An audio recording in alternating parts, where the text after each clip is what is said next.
How to get the Reign of Nether mod, which features 3 factions: piglins, monsters, and villagers. It's a Sparta-style game mod where you build your civilization and battle others, especially on servers. I'll explain from a single-player perspective, but this mod is designed for multiplayer experimentation. Let's go to File Setup, select Forge, link in description. Choose your version, not many options here, and click the 3 buttons, then Get File. Save this file in %appdata%, then go to Minecraft folder, and finally to the mods folder. As you can see, I've saved it right here, Reign of Nether. Important note, I've got lots of mods here, but it's not J compatible, okay? I had J here, but I had to remove it. It's not J compatible now, but maybe in the future, alright? You don't really need mods like shader if you don't want them. This mod has many compatible mods anyway, so don't worry. Mods that work with physics and such. So really, don't stress about this. Right, now that we've done this, we'd really like to get the data pack, okay? They give us a world to play in with coordinates and all that stuff. Look, here it is. The city, coordinates, if you want to play on the tutorial map, but that's not necessary. We're just getting the data pack here, okay? We open it, hit continue, and they'll give us, well, it'll download automatically, okay? We click save. Once we've got it, we'll access our Minecraft point in Forge, obviously in version 1. 19.2, we'll click on single player, then create new world. Now, importantly, when we go to data packs, we'll click on data packs, okay? You see I've clicked it, hit data packs, then open pack folder. Basically, I'm gonna grab the Reign of Nether data pack, alright? I'll take this zip file and paste it. Damn, I deleted it. Hold on a sec. And I'll paste it into the Macworld file, okay? As you can see, it appears behind. So I drag it right to insert it into the world, then click done. Now I have the data pack. I recommend playing with cheats enabled, okay? I suggest playing in creative mode. It doesn't affect the mod at all. We'll click create world and confirm. If it's your first time or you're switching between mod worlds, it might not. Well, it might. Every time it reaches 100% and keeps loading indefinitely, it'll never finish loading, okay? So it's best to close the game and reopen it, alright? In this case, it loaded right away. Now, to check if we have the mod, seeing this text here means it's working. And to know if the data pack works, we should see coal on the ground. Well, once we have the mod, we'd want to start playing, right? How can we start playing the Reign mod? And how do we change the camera to begin the game? We simply press F. There's the F12 camera. We're not visible. We were here. If we want to exit the F12 camera for any reason, we can do that. In this case, it's appeared here on the face. That's how we're going to appear. So that's it. One of the key settings we'd like to adjust when playing Reign's mod: makes trees fall when broken. Not sure if it's noticeable in player mode. I think it is. Basically, you approach a tree, break it, and it falls. Just like what's happening here, see? This helps prevent villager hitbox issues and simplifies things for the mod. To do this, we use the /game rule command. We'll set do tree fall to true, which makes logs fall. This way, we'll avoid many problems. On the other hand, if we're playing on servers, let me explain. Well, we have a full explanation here of things we should do in case we're going to play on a server, okay? Here we have some recommendations, and here we see the experimental fog of war, which is the battle fog. Why is this? Well, because if I'm playing, for example, and I'm in multiplayer, I can keep loading areas and it's fine. But the point is, if my friend has a huge base here, I shouldn't see it. So this is the fog of war. To disable it, type /RTS fog and hit disable or enable. Let's say we're on a Reign server and don't want more players joining us. Well, we simply open the chat, we type /RTS log and then write enable to block entry or disable to allow it. It's not about entering the world, but rather about whether people can play Reign. So that's it. We just use that code. All right, let's get to the good stuff. How do we move around? How can we move the camera to find a good area? Basically, we just move the cursor, okay? From one end to the other. We can move across the map if we want to. Okay, like this. We can also move by pressing M here, lets us move faster. Explore the area more quickly. Of course, the world needs to load, or we can use the arrow key. That's another option, using keyboard arrow. This way, it'll load as we go. So, before we start a faction in the game, we need to find a specific area. If we're playing on a server, what I'm about to explain might not fully apply, as we might want to be closer or further from rivals based on our experience. But if we're playing solo, there are generally different types of resources. First, there's food, like these little pigs here. You can kill all these creatures for food. If you're playing in monster mode, pumpkins will appear as food sources too. Then we have minerals: copper, coal, emerald, all with similar value. And then we have wood. We want a flat area with mineral resources nearby. Minerals are more for the late game. Plenty of wood nearby is important. For example, this forest would be good. Food is more optional. Here are 3 sheep and more will likely appear. There's not much food, but we have lots of forest. So this would be a good area to start playing. Why? Because it's flat, has minerals, and has wood resources. We can start with a bit of food resources to begin the game. That's enough to get started. Alright, how can we navigate the screen? When I say navigate, I don't mean using arrow keys or moving across the map, but using the Alt key. The Alt key lets us move around. Just press Alt and left click to slide across the screen. On the other hand, if we want to rotate the camera, instead of just moving around the screen, let's say we're here and we want to, I don't know, view the trees from a different angle. We can hold Alt and right click to start rotating the view, as you can see here. Zooming is really important. Just use the scroll wheel. To zoom, hold the Alt key and roll the scroll wheel up to zoom in, down to zoom out. How can we get ores on the ground to start playing the rain mod? And how do we adapt the world generation to play like we're doing now? For this, having the data pack is mandatory. We need the data pack, which is available on the official website. Go to Files, get the mod there, and then download the data pack. When creating a world, hit Create New, make a new world, and click Data Pack. It's crucial to click Open Pack folder several times. Make sure the Rain data pack is installed. Drop it on the right, hit Add On, and your world's ready with the data pack. This is vital, or you won't have ores or proper world generation. Alright, let's talk about starting a game as a villager faction. To begin, simply click on the left where it says Join as Villager Faction. Aim where you want, left click, then left click again, place villager. You'll start with 3 villagers. Alright, let's say we want to create our first structure. As you can see, I already have a world with a few in the rain mod. Basically, the first thing we'll do is press F12 to switch to the game camera. Then we'll select an entity that can create structures such as villagers, zombies, or piglins. If we don't have any entities, the faction selection will appear in the top right corner. We'll need to left click on our chosen faction and then left click on the ground where we want the mobs to appear. Once we select this guy, we can create any structure we want, like this one for example. We left click twice and this guy will start building the structure. If we select it, we'll see it's about 40% complete. Let's say we want to create a structure but then rotate it, right? So I'll select this guy to make a structure for me and I want to rotate it because it's awkward here. I don't like it, or it doesn't look good, or I want to rotate it to fit better, you know? How do we do it? Well, we use the mouse wheel. You scroll the mouse wheel and that's how you can rotate a structure. To view stats for any entity, like a sheep, just left click on it and you'll see its info pop up. For a worker, such as a villager, left click to see their stats here. We can see health, damage, range damage of 0.5, and armor. Sorry, I mean health. It has 0 armor and 25 health. We can also see all possible attack, repair, farm resources, garrison, stop, and all buildable structures. If I now select this entity, which is a pillager, it can only attack and even mount a Ravager, for example. I'll tell it to mount a Ravager by pressing Q, and there it is on top of a Ravager. To move an entity freely in the Monterey world, just select it, okay? Or select multiple entities. Let's say we want all military units. Press K and there they are. I can say, hey guys, go here, right click, and they'll all start moving there. The same applies to workers. How can we make an entity farm a resource indefinitely or permanently? Well, for this to happen, an entity first needs a place to store the resource it's farming. For example, if it's farming wood, there'll be a point when it can't store more and needs to deposit it. Usually it's deposited in the city center in the capital, the first structure we build. But we can also build a stockpile, which allows unlimited storage of resources, storing and processing them directly in the stats bar at the top left, such as food, wood, and ores. So, to start, if we're interested in farming wood, we'll select this guy and tell him, hey, I want you to farm wood. Right click on a tree and you'll see the gather resources activity set to wood, which means timber. If I left click again, it'll start farming ores. Why doesn't it say farm ores? Because there aren't any nearby. If I select stone or food, they'll start harvesting or farming pumpkins if any are close. If I want them to do a more complex task at once, like attacking a sheep, I select attack. Right click on the sheep, and these two will start attacking it. They're all happy, as we can see. We have the villager chopping wood, and these two going after the sheep. How can we make a unit of troops or a troop attack another? Well, basically we select them, press A, and there are some interesting options. If our unit has special attacks, like in the case of an upgraded evoker, which I have here, we can use Q, W, and E for different abilities. For example, with Q, I can summon evoker fangs, okay? I'm not sure what W or E do exactly. I can make it summon vexes, alright?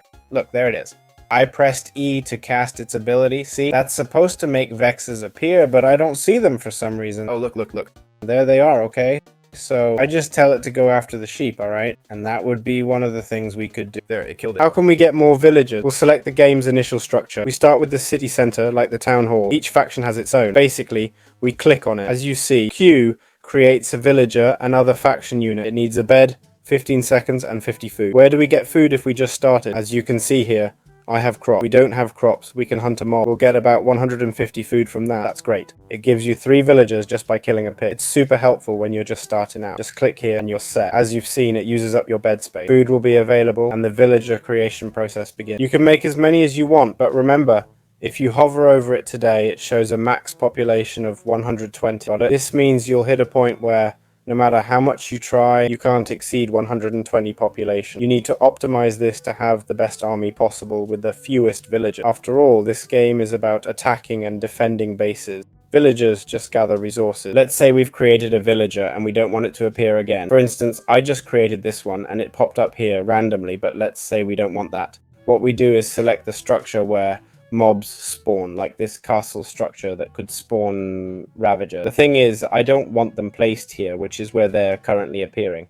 I select the spawning structure, right click, and you see where it's marked now. That's where the troops will go. Same for the town center. If I select here, they'll start spawning there. Alright, let's talk about the essentials for the villagers faction. What's the town center for? Basically, it's the heart of your city. You can only have one, and if it's destroyed, you lose your city. It's the building we need to protect at all costs. This core structure allows us to create villages for the villager faction. That's about it. Stockpiles cost 75 wood and are storage units where players can drop their resources. What does this mean exactly? When it says players, I'm not sure if it means I can play in first person. I can open the chest. Subtitles by amara.org. I have 6,102 wood.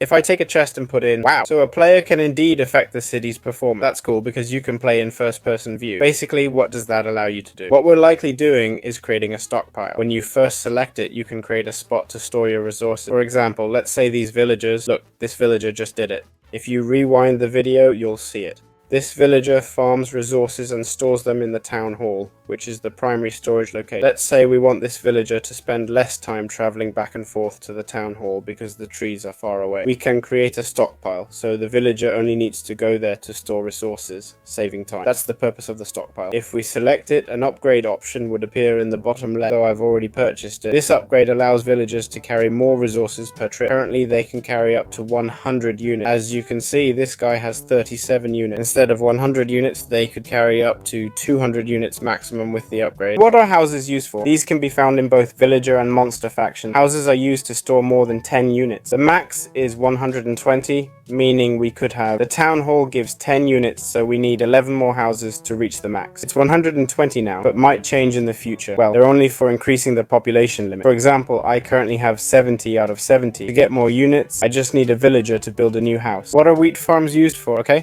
wheat farm, pumpkin farms, and all types of farms serve to allow initial workers from each faction to work on them. Each faction has its own farm, but they all function the same way. So basically, you take your villager, create a wheat farm, and the villager will work there. How can we make them work on it? Well, we select the villager, click on gather resources, or rather select the villager, right click on the farm, and they'll start working. They'll automatically send crops to the nearest town hall or to the closest stockpile. What are watchtowers for? This structure isn't too important early game except for unlocking others. Unlike villagers, it's not immediately useful. The watchtower shown here lets us place 3 mobs on top. These ranged attackers will try to kill any unauthorized players or individuals entering the village from a safe distance, protected by the structure. So how can we get the units into a watchtower? I select these 3 units, right click on the watchtower, but they don't enter. Why? Because we need to press N for garrison. When we press N and select the watchtower, the units will move to it and cause some trouble from there, okay? I'm not sure if this structure can also be used like a watchtower. I think it can, right? It's called a castle. We'll see it soon. There it is, okay? The castle can also be used as a watchtower. I guess other factions have similar structures too, right? What are barracks used for? Barracks serve us by providing additional improvements, like better pillagers or attackers. We'll see it below on the left. This is a barrack. When selected, you can see it allows us to create a Vindicator, which is basically a villager armed with an axe for melee combat. I've upgraded it with a diamond axe. By default, you'd need to upgrade it yourself. On the other hand, we have the Pillager armed with a crossbow for ranged attack. As we can see, the costs are 100 wheat, 80 wood, and 2 population spaces, 150 wheat, 2 population spaces, and that's what the barrack does. What's the purpose of the blacksmith? The blacksmith is a structure. In this case, it's this one here, which provides various upgrades, though I've used them all up now. But if I recall, the upgrades were mainly for villagers, allowing them to craft their own iron golem. Basically, I can tell a villager, hey, craft me an iron golem right now, but it says I don't have enough population, I guess. Okay, beyond that, it lets us craft our own iron golems. Why do we want iron golems? Well, mainly because they're tanky, deal high damage, and do double damage to structures. So we might want them in double rows, with ravagers in front, While we're destroying enemy troops, the iron golems can focus on demolishing the opponent's various structures. What's the purpose of the arcane tower? It comes with various upgrades. Sorry, I don't know how to speak. It's for our villagers' settlement, where they'll allow us to upgrade our troops and give us extra units like the witch. She'll shoot potions, dealing damage. We might also get an evoker, which our village needs. Once we unlock the evoker, it's worth noting that beyond its abilities, it can even spawn vexes. These are incredibly powerful troops we definitely want to have. What's the library's purpose? Well, I've already maxed it out. Basically, the library unlocks evokers and provides various upgrades for our villager faction troops. It enhances our villager troops beyond just unlocking evokers. I think it gives evokers the ability to spawn vexes and other skills. That's pretty much what it does. The arcane tower and library are closely linked. To be cost effective, you need both structures. The most offensive structure in the villagers faction is the castle. We can see it in first person view here. It allows us to create ravagers and comes with an upgrade from the razor, letting ebookers or other mods ride on top, which is incredible. As you can see, the ravagers are super expensive, right? They take up 7 spaces, no joke, and we can promote one to captain. We do this by giving it a banner. This banner upgrade makes nearby units move faster. See the speed particles? So if an enemy has the banner, take them out. It's in your best interest. Alright, this is something we can build with all factions. Basically, bridges. What are bridges used for? Bridges serve one purpose: to cross rivers. To cross rivers, our villagers would go down. But here the cliff might be too steep. I wish they'd add stairs too, as villagers sometimes get stuck there. Basically, they add the ability to build a bridge to connect civilization, like linking this one to another that might be over here. That's what bridges do in all civilizations. So, we've discussed how the attack button works. The build button is self-explanatory, as is the gather button. We also have the start button for villagers, but how does the garrison button function? What exactly does the garrison button do, right? Basically, you select it to send a unit. Let's ignore this one and focus on these 3 guys, okay? I'll move them out of here. Now, if we want to put these 3 guys in a castle, which is a place where we could garrison them, or more specifically into watchtowers where units typically garrison. If we want to do this, you'll notice that right-clicking doesn't work. So what we do is click on garrison, select the structure, and that's it. Alright, how do we start playing with the monster faction? For that, we'll go to single player and click on create new world. Once we start creating a new world, we'll make sure to have the data pack. We'll select the Reign of Nether data pack, which you can find on the official page where you got the mod. We'll insert the data pack to ensure we have the right world set up. We'll select the difficulty, set it to creative and confirm to proceed. We'll start creating the world and wait for it to load. Once created, we'll press F12 to check if the data pack is working. You should see holes on the ground. The world generation also changes, but if you're not a Minecraft expert, you might not even notice. As a game addict, I spot it instantly. To create a monster faction, just click monster faction, then left click where you want to place the monster troop. We want to create the monster faction in a flat area with minimal terrain near wood and ore resources, and also where there's food available. The monsters, like everyone else, need food too, so we should find a balance of everything. Left click, and there we have our 3 awesome troops. Look, there they are. What's the mausoleum for? Well, we can view this structure in first person using F. If you've seen this in your city or the rivals and don't know its purpose, it's basically the city's core. You must protect it at all costs, because if it's destroyed, it's game over, okay? You can only have one. When selected, it lets you create villagers from the monster faction. They cost 50 food and 1 population space. We have 120 total population to split between all workers who are zombie villagers in this case, and troops like a guardian, for example. So we need to balance everything. Don't make 120 villagers, alright? That's why I'm explaining this, and that's what the mausoleum does. If you are playing as monsters and unsure about the graveyard's function, or if you want to destroy your opponent's graveyard but don't know its purpose or if it's worth it, the graveyard basically allows us many upgrades. Okay, I'm going to options for a moment because this is driving me crazy. What does the graveyard do? For monster faction players, it lets us buy mob. Here we have a zombie, an 18 cost purchase, not an upgrade, but a mob purchase. It's an undead mob, a monster with melee attack. It lets us buy zombie attack. Remember, zombie villagers are workers, while zombies are attackers. We can also create husks, which don't burn in sunlight. You might ask, why bother if it's always night? Well, it's night because the mausoleum creates this area here. This area is always dark, workers don't burn, but zombies will if taken out. If I step out now, nothing happens. But if I use time set day, making it daytime, and bring zombies out, they'll be like, it's been fun, but the party's over. However, if I go now, well, my camera's glitched. Perfect. If I go here, inside the mausoleum, look, that's me. Oh wait, my camera didn't glitch. I'm inside the mausoleum, okay? There it is. Outside it's day, but inside it's night. Why? Because the mausoleum makes its interior area nighttime. So why do we want zombies? To protect the area inside the mausoleum. Husks would be useful for attacking outside. Both cost the same, but husks need lab upgrade. Then we have the drown. They zombify villagers and piglins, workers of other factions. After killing them, we have skeletons for ranged attack, and strays, which shoot arrows that slow targets down. So that's what the graveyard is for. Alright, you're either with or against the monster faction, and you've just spotted the rival's dungeon. You think, this looks hostile. If I get too close, they'll destroy me. Okay, stay calm. Got it? What's the purpose of the dungeon? The dungeon's only real feature is this Q ability, which basically creates an explosive monster that can, well, it spawns a creeper, okay?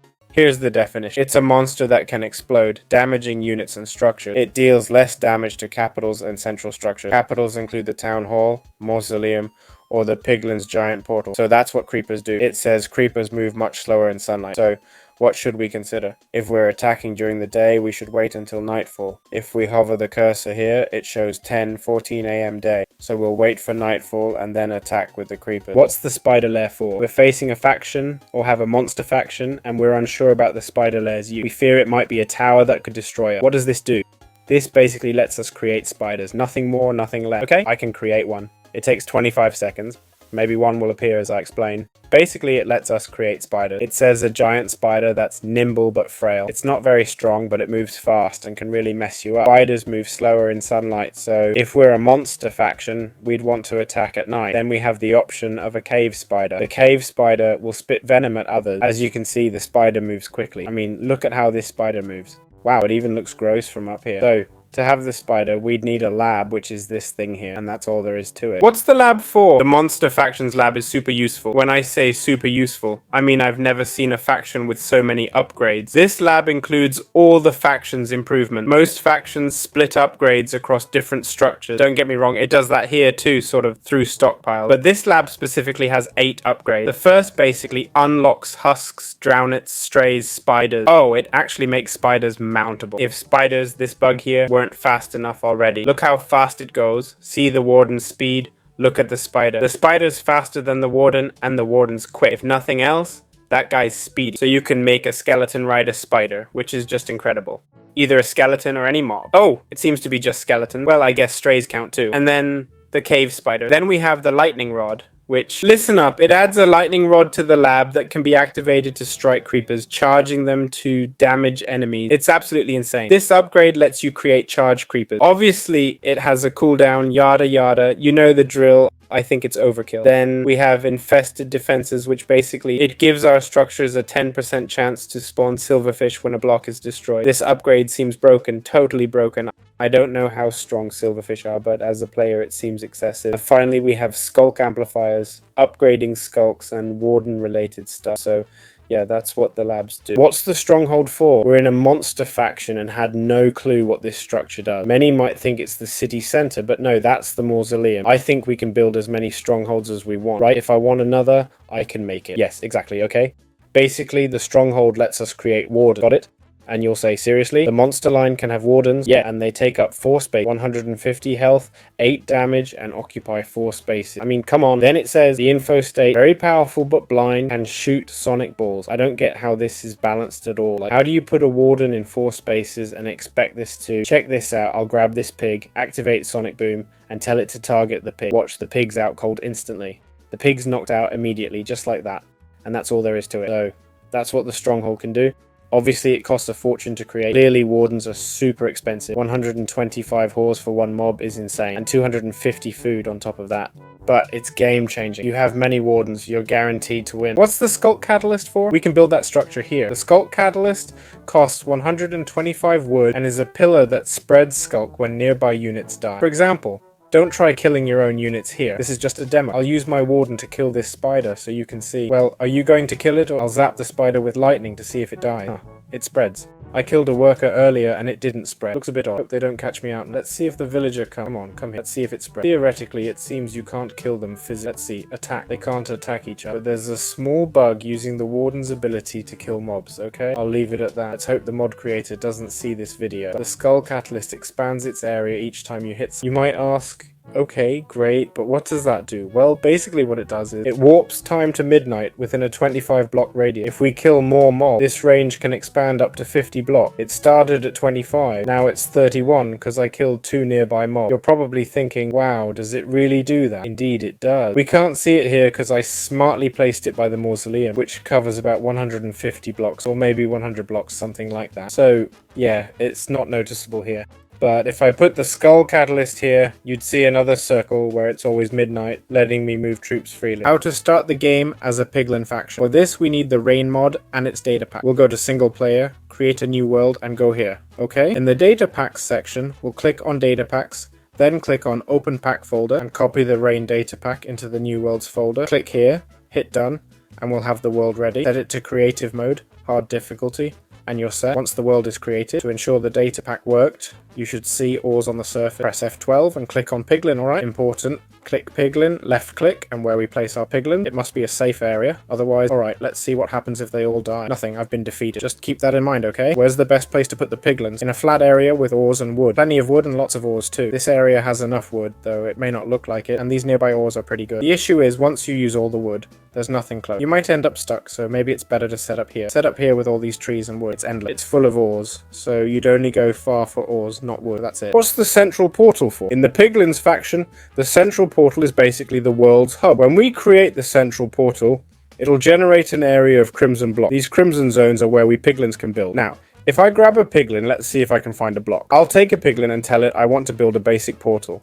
If I try to build it on grass, I've got the structure right here. I want a bastion. It won't let me build the bastion on grass. But if I move to the crimson area, surprise, it lets me. Again, no on grass, yes on crimson. So it opens up an area where we can build structure. It also lets us create more Piglins, the only way to craft workers. And it only costs 50 food and a bed. What are basic portals used for? I'm going to grab a Piglin and have it make a basic portal here. So what are basic portals for? Alright, important stuff. Piglins can only build in areas with crimson blocks. So what basic portals do first is it puts a... Look, here's the description. Creates an obsidian portal used to extend nether blocks and can be upgraded for various functions. It says it can be built in the overworld, like I just did. It's the only structure buildable in the overworld, but at half speed. Honestly, not my best choice. I should have built it in the nether, but oh well. So when we have one of these portals, we'll have access to 3 upgrades. First off, the civilian portal, which basically turns a portal into a civilian portal. So this portal, which would be a basic portal, would become a civil portal, and this way we could have 15 extra populations. It's the only way we can have more mobs in our structure in our Piglin faction. As you can see there, the portal. Do you see how the land starts to spread? Well, there you have it. Then we have the military portal, which basically turns into a military portal. I'll put this Piglin here, make the civil portal, see if it works. No. Okay, now I'll place this one. Make a military portal. Alright, I have another one, don't worry. And basically the last upgrade is making a transport portal, which becomes a transport portal, allowing instant teleportation of units to another linked portal. That is another transport portal. As you can see, if we have a civil portal, we can't do more, it's done. As you can see, each portal has its own specific function. The civilian portal lets us upgrade carriages and double our Piglin's carrying capacity. The military portal, on the other hand, allows us to create attack units. Units unlocked by other structures can't be made there. For instance, Hoglin's tables don't produce Hoglins. That's done via the military portal. It makes sense, as these are troops coming from the Nether, right? The transport portal is just for teleporting, not for creating units. So that's what portals do. They're crucial for Piglins, so keep that in mind. What's the purpose of the bastion? The bastion is this structure here, which the game hasn't fully loaded for some reason, but we'll get a good look at it. This structure here is the bastion, got it? So what does this structure do? This structure provides us with 2 upgrades, okay? Basically, it allows brute Piglins to have a shield that reduces projectile damage by 67% and improves movement speed by 50%. Then we have the heavy tridents upgrade, which allows headhunter tridents to knock out enemies with them. So besides that, what it does is if we have a portal with the military upgrade, meaning a military portal, we can create brute Piglins and headhunters, which are basically Piglins with tridents that they shoot. That's what the bastion does. An offensive structure, so to speak. What are Hoglin stables for? Well, Hoglin stables are used to create Hoglins. We'll need to create Hoglins through a military portal, which is a basic portal upgraded to military. That's where we'll create Hoglins, but we can't make them without Hoglin stables. The structure has a small upgrade, basically allowing headhunters to ride Hoglins. Headhunters are Piglins who shoot tridents, unlocked with the bastion. So Hoglins can be used as mounts. That's what Hoglin stables do. What does the Flame Sanctuary do? Okay, the Flame Sanctuary, first of all, is this structure here, which basically allows us to create blazes. Got it? Through a basic portal with the military upgrade, right? So you take a basic portal, upgrade it to military, and that's where blazes spawn and must be created. But besides that, it gives 2 upgrades. First, it allows blazes to fire a single fireball that burns all blocks in a line. This is a special ability we'll need to activate. It says it disables their attacks temporarily, so well, that's what I just read. Then we have fire resistance, making units immune to fire, damage, and magma tip. Okay, but it says that even so, staying in lava or fire permanently will still cause damage, and that's what the sanctuary does. What's the Wither Shrine for? This structure, made with 4 netherite blocks and 3 wither skeletons, costs 350 wood and 200 metal. It lets us create wither skeletons. It allows us to create wither skeletons. It also adds a small upgrade with a death cloud. Enemies killed by wither skeletons will leave behind. Wither skeletons will leave behind a wither cloud. Any mobs passing under this cloud will get the wither effect, and that's what the Wither Shrine does, okay? To have withers, we'll need a basic portal, alright? A basic portal with the military upgrade, got it? And from there, we'll create our withers. What's the purpose of the fortress structure? The fortress structure basically gives us the ability, let me see, it allows us to have military portals, or rather, it allows military portals to produce ghasts, got it? So for a military portal, you take a basic portal and upgrade it to military, and there we'd have a military portal. Lets me make ghasts, costing 100, 150, 250, which is quite pricey. Besides that, Fortress comes with an upgrade called Advanced Portal. It says, allow portals to be built in the overworld at full speed. What's this for? Well, we could build portals on the overworld before, but at half speed. This lets us do it at full speed. It also mentions that they can be upgraded to teleportation portal, allowing units to be transported between them. For example, if I have a portal here, I have a basic portal and give it the transport upgrade. Then if I go to my enemy's base and place another portal with the transport upgrade, all without my enemy noticing or destroying the portal, I can teleport all my combat units through it and overwhelm my opponent. This is clearly overpowered, which explains why it's the Piglin's ultimate structure. What issues might we face as Piglins? Well, let's say we want to build a nether wart farm. Why can't we, even on flat terrain? It turns out we need crimson terrain, not just any nether surface. As you can see, we can build farms or structures on crimson terrain, no problem. So how do we expand the crimson terrain? We use the central portal, the town hall, or other portal. We can only have one central portal. You start by creating a basic portal. This basic portal structure, right? Once built, Piglins will go there and start expanding the portal, spreading crimson terrain around it. How can you get more workers in a Piglin faction? You might have noticed that, unlike other factions in this mod, such as the villager faction and the monster faction, the Piglin faction doesn't have houses. So how do you increase the number of Piglins? Well, you basically do it through portal. Create a basic portal and upgrade it to a civilian portal, which adds 15 to your population. You might think, houses give 10, this gives 15, it's overpowered. Yes, but remember, creating a basic portal is a process. Piglins can't build anywhere, and portals in the overworld take twice as long. Once upgraded, the civil portal gives 25 more workers, up to a max of 120.